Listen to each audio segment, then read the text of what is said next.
Assalamualaikum warahmatullahi wabarakatuh. Bertemu kembali di channel Math Education Official. Apa kabar kalian? Sehat-sehat selalu kan? Dan tetap semangat belajar matematikanya. Pada pembelajaran kali ini akan kita pelajari materi mengenai faktorisasi bentuk aljabar. Baiklah, langsung saja kita simak materinya.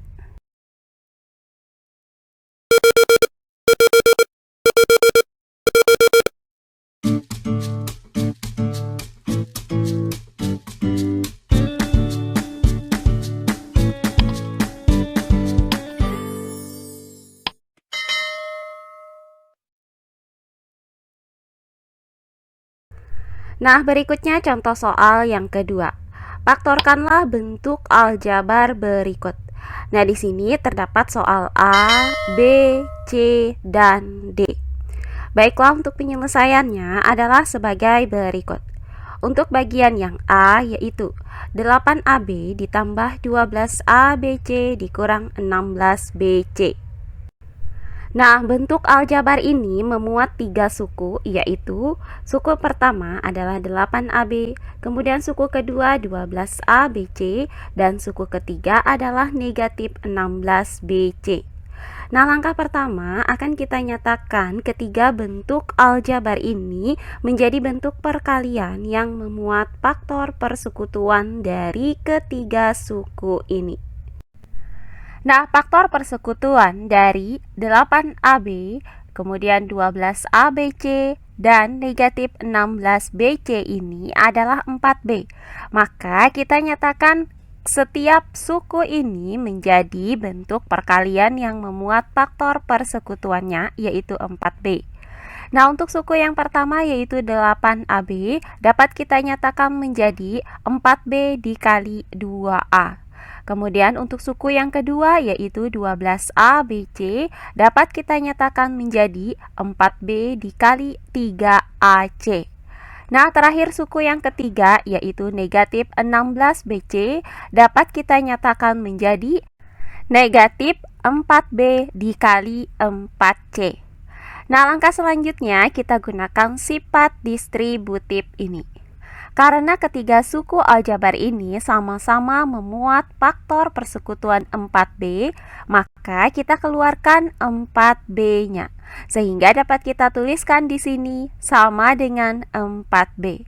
Nah, perhatikan untuk suku yang pertama yaitu 4B dikali 2A. Kita keluarkan 4B, maka yang tersisa adalah 2A. Sehingga bisa kita tuliskan di sini dikali 2A. Nah, berikutnya untuk suku yang kedua yaitu 4B dikali 3AC. Maka kita keluarkan 4B-nya sehingga yang tersisa adalah positif 3AC. Maka bisa kita tuliskan di sini ditambah 3AC. Nah, terakhir untuk suku yang ketiga yaitu negatif 4B dikali 4C. Maka kita keluarkan 4B-nya sehingga yang tersisa adalah negatif 4C. Maka bisa kita tuliskan di sini dikurang 4C.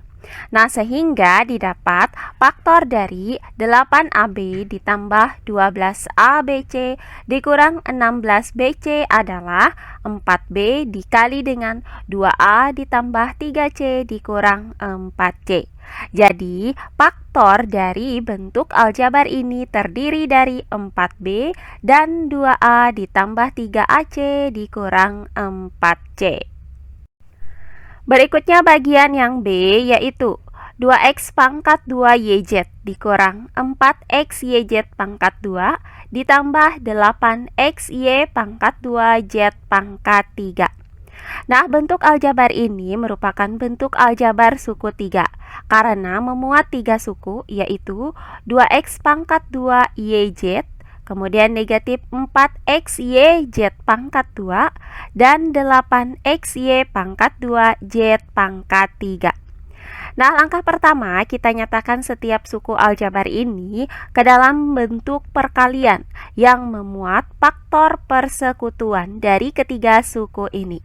Nah, faktor persekutuan dari 2x pangkat 2YZ, kemudian negatif 4XYZ pangkat 2, dan 8XY pangkat 2Z pangkat 3 adalah 2XYZ. Maka kita nyatakan setiap suku aljabar ini menjadi perkalian yang memuat faktor 2XYZ. Nah, perhatikan untuk suku yang pertama yaitu 2x pangkat 2YZ.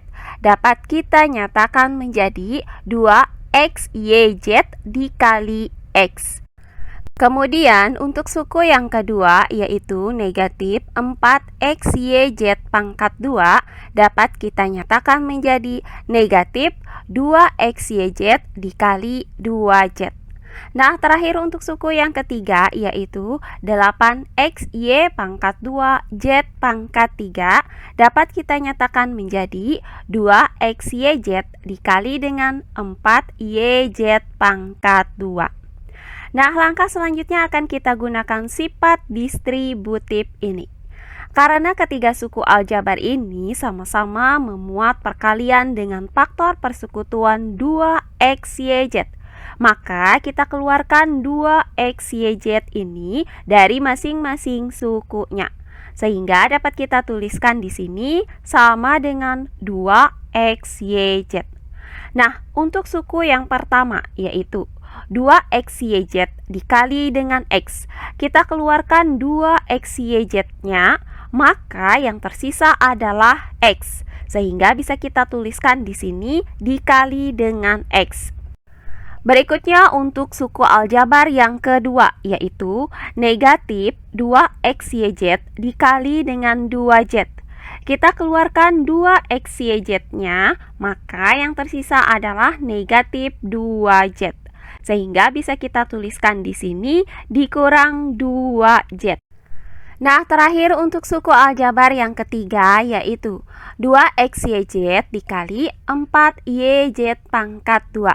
Kita keluarkan 2XYZ-nya, maka yang tersisa adalah positif 4YZ pangkat 2.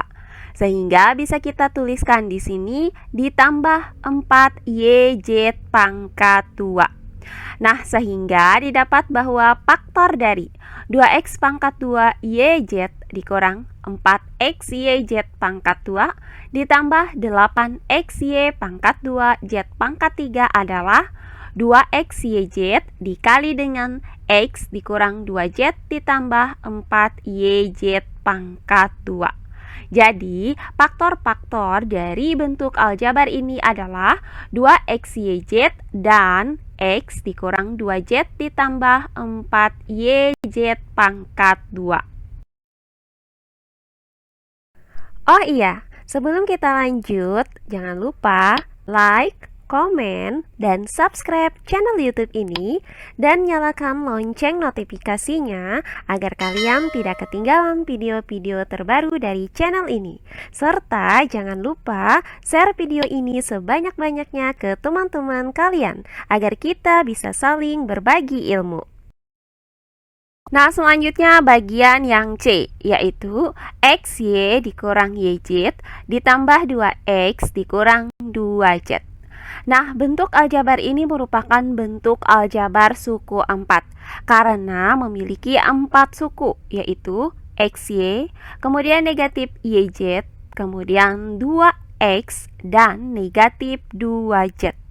Maka kita kelompokkan terlebih dahulu suku-suku ini berdasarkan variabel-variabelnya.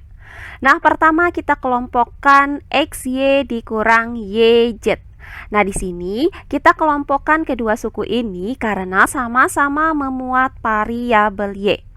Nah, untuk XY itu artinya X dikali Y. Sedangkan untuk negatif YZ itu artinya negatif Y dikali Z. Nah, selanjutnya kita kelompokkan 2X dengan 2Z. Nah, di sini kita kelompokkan karena kedua suku-suku ini sama-sama mempunyai koefisien 2. Sehingga untuk 2X itu artinya 2 dikali X. Nah, sedangkan untuk negatif 2Z itu artinya negatif 2 dikali Z. Nah, untuk kelompok yang pertama, perhatikan bahwa suku-sukunya ini sama-sama memuat perkalian dengan variabel Y. Maka kita keluarkan variabel Y-nya, sehingga bisa kita tuliskan di sini sama dengan Y. Nah, untuk X dikali Y, maka kita keluarkan variabel Y-nya, maka yang tersisa adalah variabel X. Sehingga bisa kita tuliskan di sini dikali X. Nah, sedangkan untuk negatif Y dikali Z, kita keluarkan variabel Y-nya, maka yang tersisa adalah variabel negatif Z. Maka kita tuliskan di sini dikurang Z. Nah, berikutnya untuk kelompok yang kedua yaitu, perhatikan bahwa suku-suku ini sama-sama memuat perkalian dengan koefisien 2. Maka kita keluarkan koefisien 2-nya, sehingga dapat kita tuliskan di sini ditambah 2. Nah, untuk 2 dikali dengan X, kita keluarkan 2-nya, maka yang tersisa adalah variabel X, sehingga bisa kita tuliskan di sini X. Nah, selanjutnya untuk negatif 2 dikali Z, kita keluarkan 2-nya, maka yang tersisa adalah negatif Z.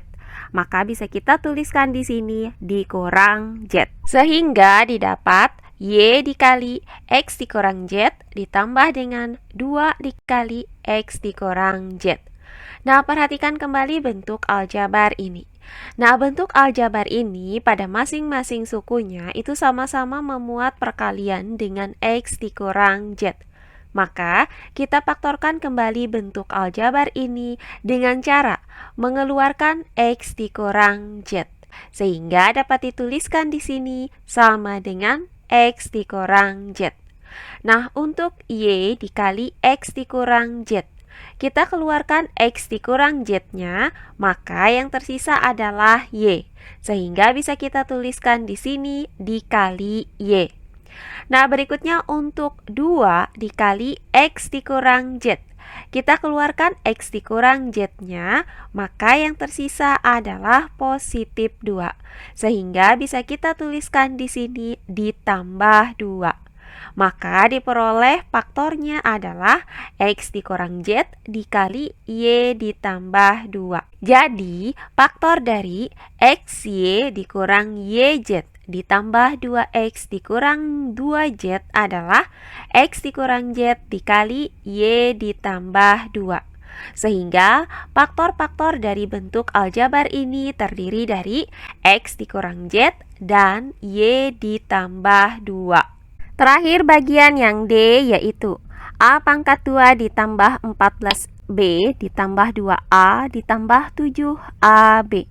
Nah, bentuk aljabar ini merupakan bentuk aljabar suku 4 karena memiliki 4 suku, yaitu A pangkat 2, kemudian 14B, kemudian 2A, dan 7AB.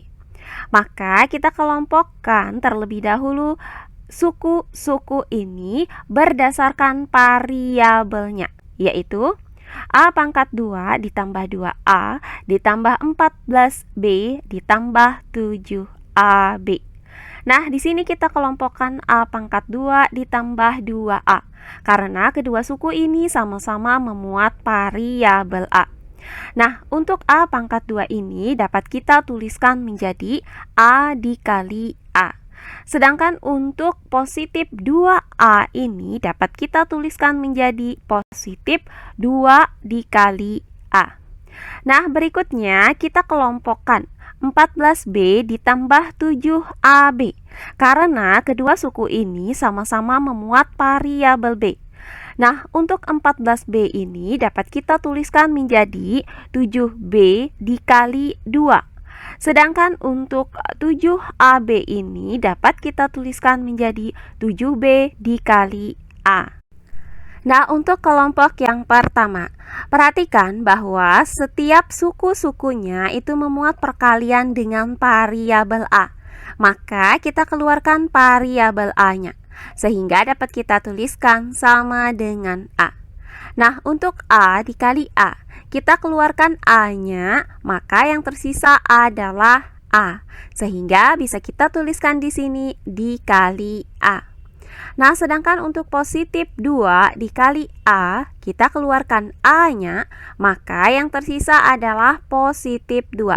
Sehingga bisa kita tuliskan di sini ditambah 2. Nah, berikutnya untuk kelompok yang kedua. Perhatikan bahwa setiap suku-sukunya itu memuat perkalian dengan 7B. Maka kita keluarkan 7B. Sehingga bisa kita tuliskan ditambah 7B. Nah, untuk 7B dikali 2, kita keluarkan 7B-nya, maka yang tersisa adalah 2. Sehingga dapat kita tuliskan di sini dikali 2. Sedangkan untuk positif 7B dikali A, kita keluarkan 7B-nya, maka yang tersisa adalah positif A. Sehingga bisa kita tuliskan di sini ditambah A.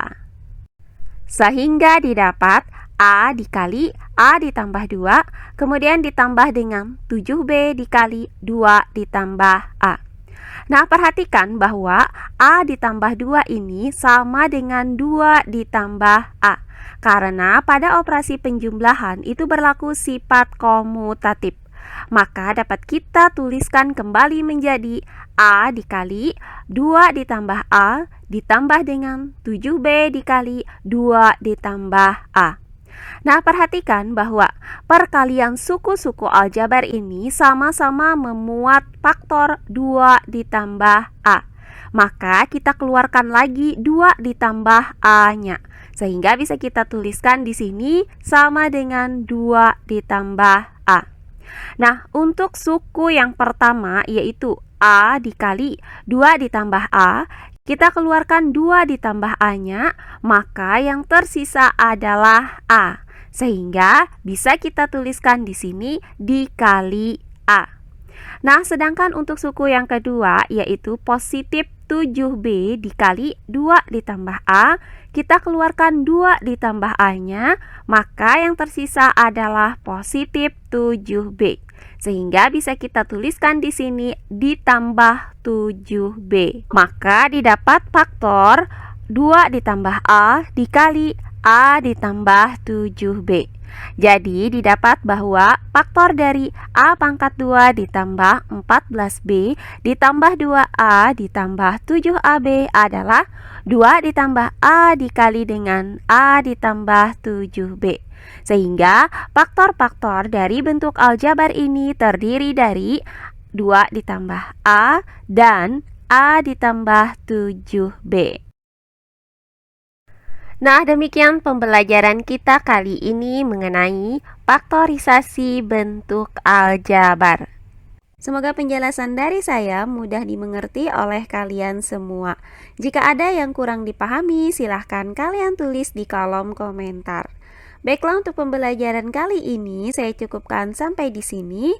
Bertemu kembali di pembelajaran kita berikutnya. Akhir kata saya ucapkan wassalamualaikum warahmatullahi wabarakatuh.